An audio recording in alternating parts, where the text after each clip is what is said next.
Yan mga idol, magandang hapon sa inyong lahat. So yan, kung alam nyo tong lugar na to at kung malapit kayo dito, alam na this po. Dito po tayo ngayon maglalagay sa area na to. Malapit sa Abo Art. Ayan mga idol. At dahil New Year, ito po ang ating ipapamigay. Sticker plus 100 pesos cash. Ayan, sa malapit dito mga idol, puntahan nyo na para kayo ang makauna at makakuha ng ating pa-New Year ngayong araw na ito. Ayan mga idol, dito po, papunta na tayo sa ating paglalagyan. Ayan, dito lang yan sa tabi ng arko, dito sa baba nito. Ayan idol, dito ko ilalagay.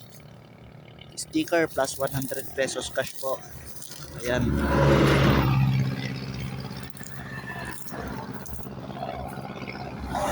Yan mga idol, sa unang makakarating at makakakuha nito, God bless sa'yo at mag-ingat ka.